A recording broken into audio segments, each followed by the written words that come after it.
So I got some parts today. I got the that's the needle and seat for the carburetor.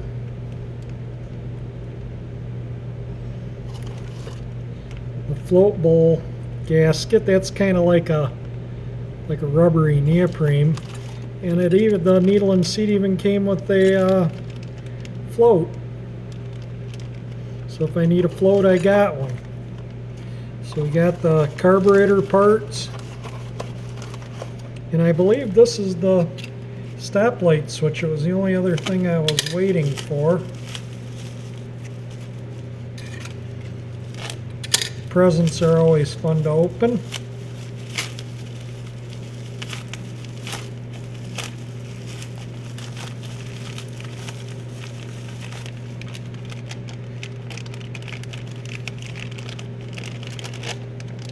And that is the brake light switch for the rear brake. So I got all the parts finished up the bike. So I'll get this on, get the carburetor cleaned up, and the bike will be finished. New brake light switch is installed for the foot brake. Wiring's all run right there. These are the little tabs that the wiring goes in to keep it away from the exhaust pipe. Alright, so now we have a brake light from the foot pedal and from the hand control. So everything works now. All I got to do is carburetor, and we'll get on that here shortly. I'm going to start removing the carburetor. I'm going to take this screw and this screw for these two clamps so I can slide this boot out, get that boot out, and then I'm going to unloosen this clamp. Then I should be able to just push the carburetor out and pull it out. I'll cut the tie wrap here that holds the fuel hose, and I ordered new fuel hose and the proper clamps for here, so this will be actually correct hose and correct clamps.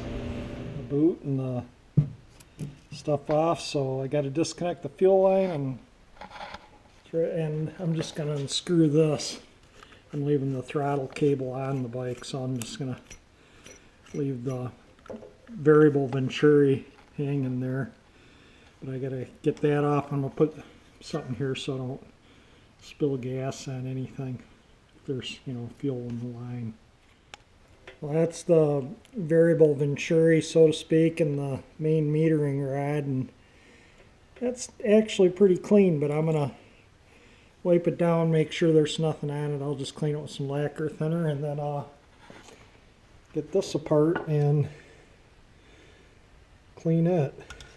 Pretty much all ready to take apart. That wire bail is really the only thing that holds the float bowl on. I'm not going to take this off because I didn't get gaskets for that. I'm just going to take the float bowl off and clean all the jets, clean everything out, put a new needle and seat, and reset the float level.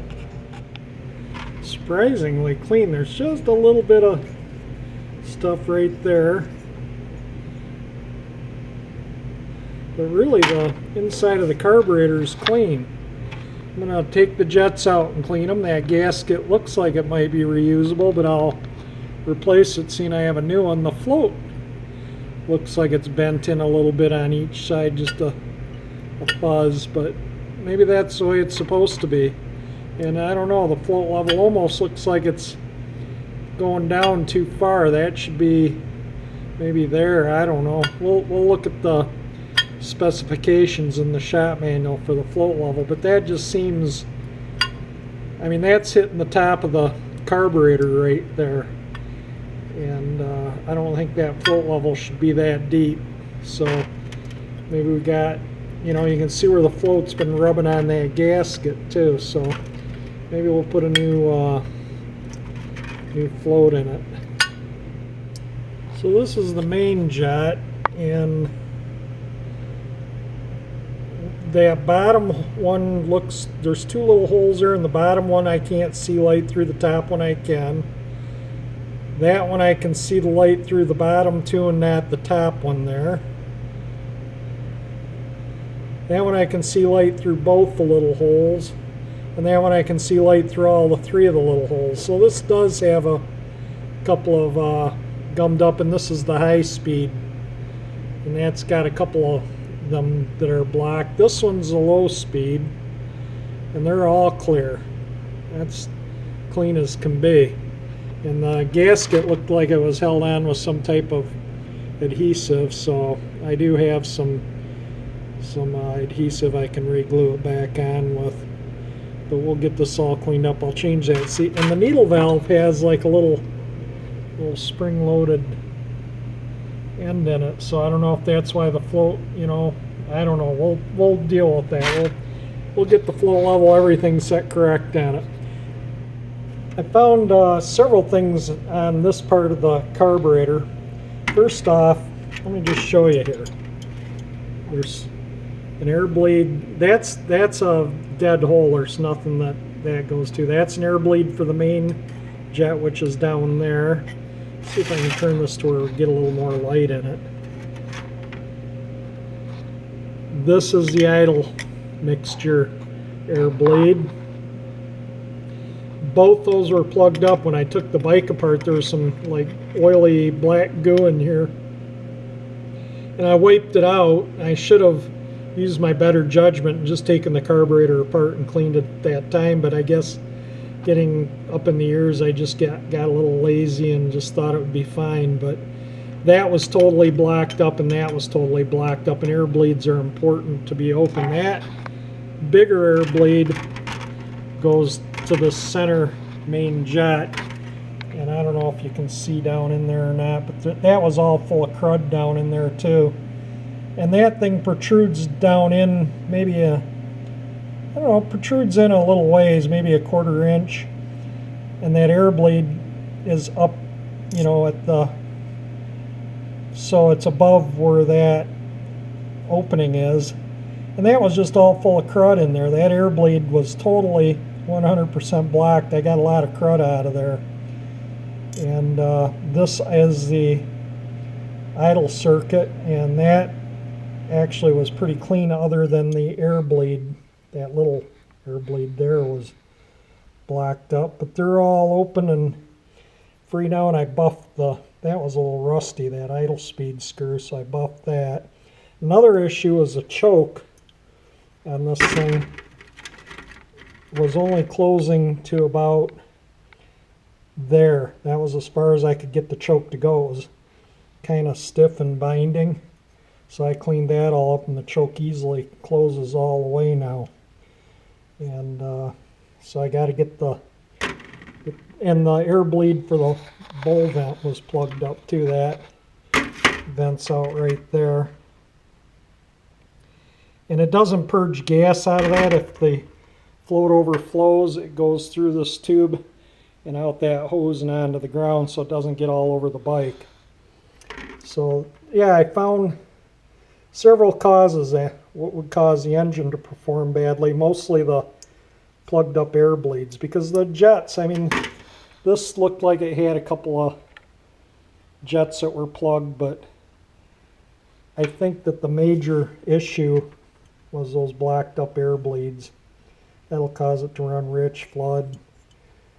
So hopefully that takes care of it, getting all the air bleeds cleaned out. I think that's just from 43 years of stuff getting through here. And it, like I say, it was like a black gooey, like tar almost. It was just a little bit of it in here, just a smidge, and I just decided, well, I'll wipe that out and call it good. Yeah, not good enough.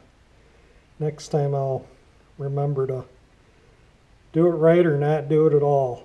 So the carburetor is, this body is clean. I'm going to get the float on, float level adjusted. I got to go in the house and look at the service manual to see what the float level is. The little pilot jet's pretty spotless, so I'll put that back in. That goes in there. And then the main jet, I can see light through every one of those little bitty jets.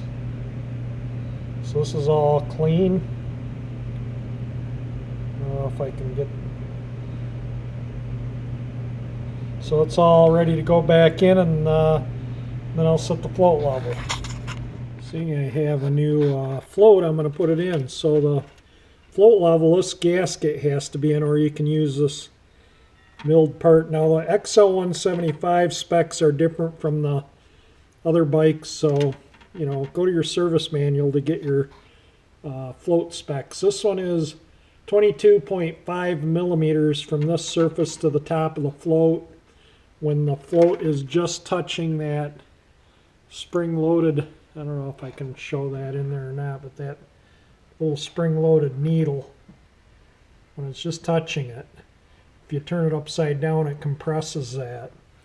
So I'm going to kind of try, and I'm going to have to do this without videoing it because I'm going to have to hold the carburetor. It had to be one of the most difficult floats I've ever set, but you hold the carburetor about there and it's touching the needle but not compressing the spring, and there it compresses the spring and that thing all the way down in, but it's definitely shutting the gas off right there because I can't blow into the fuel fitting. And it's spot on. I had to get both. I got both floats so they're exactly the same, and it's not going to measure right here because it's not compressing the spring, but I took my caliper on both sides and made sure that this top of the float was even with the top on both sides of the on both ends of the float. So the float looks like it's set right, so I'm going to call that good. I think it's pretty spot on. And again, these are the specs for the 76 XL175, the 125, 250, 350. They all have different specs, but they're all pretty much all same across the board for those bikes. But this bike, it's a little different, so I'm setting it to exactly what the shop manual states. Got the carburetor all together, and the last thing I do just to make sure is I blow in here and I hold the carburetor both ways, and I already did that, and it worked pretty good. So, you know, make sure the needle and seat. That screw there says 1 turn. This screw says just turn it until it starts lifting the slide, so I'll throw that back in and adjust that before I attach the carburetor to the engine. But you can see the upside down, no blowing through it. Right side up and blow through it. So the needle and seat are working, and that is the specifications. So the main jet's a 110, pilot jet's a 40, float is 22.5 millimeters or 0.89 inches. The needle on the variable venturi is supposed to be in the second groove from the top, which it is. I already looked at it. And the pilot screw, which is that screw, 1 turn out, and that was about 3/4 of a turn out when it was really running its best before. So I set it at 1 turn because now with the air bleeds clean, it might need 1 turn. And I gave this a quick clean up too. That's back together, and that's about probably right in there is about where the engine was breaking up and running poor, just right in there. And I think it's all, that metering rod had some crud on it right in there too. Right in that zone. You can see where there's some stains on it from where I cleaned it up. Maybe, I don't know if you can see that the video or not, but it had some crud on that too. But that looks all good now. So let's I'll get the carburetor back on. Before I put the fuel line back on, I'm going to clean the sediment bowl. You can see there's a little bit of crud in the bottom there. So there you go. Without the gas in there, you can kind of see the crud a little bit better. So let me get that cleaned out. Much better. Well, I assume you can see up in there to the fuel screen. The fuel comes out of that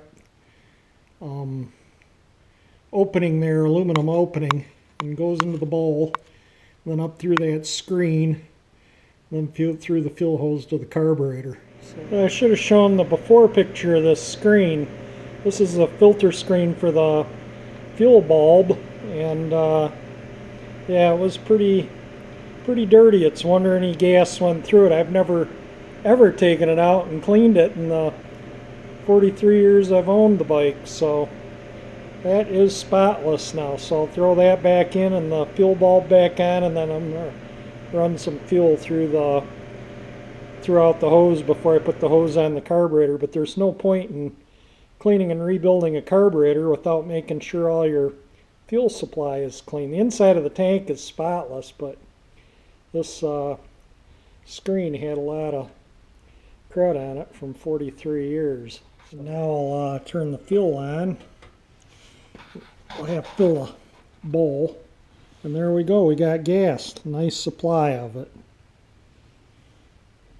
Alright, so we got the fuel system all cleaned, and as soon as I get the new fuel hose and clamps, I ordered the factory correct clamps too, and fuel hose, so that'll finish it off. It'll be nice, and I think it'll run fine. I'll have to adjust the the idle speed and whatnot, because I just kind of put it the way the shop manual says. Everything's adjusted to the shop manual, so I'll just, when I run it, if it's not spot on, I'll adjust it until it is.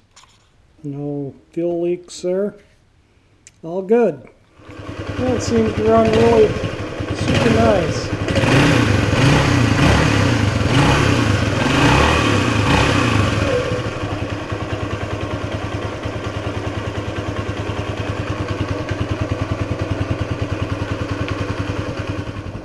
I totally took care of the engine performance issue. It's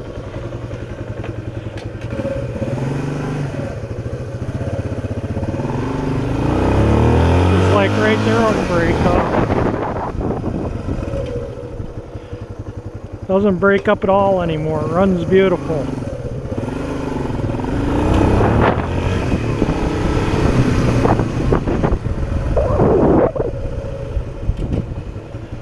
Sorry for the wind noise, it's cold and windy out.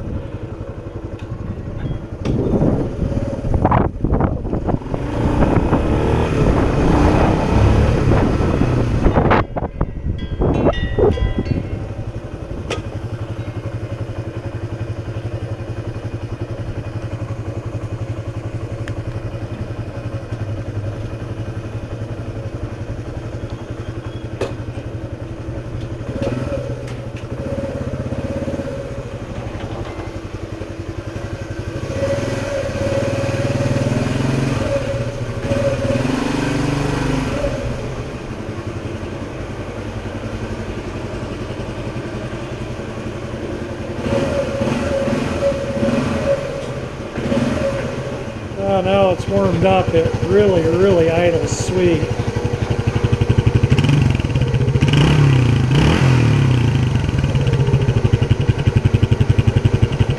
A little condensation in the exhaust because it's so stinking cold. But yeah, it runs nice. Put a new fuel line on it when I get it, and we'll call it done. Ready to go for a ride. Get some nice weather.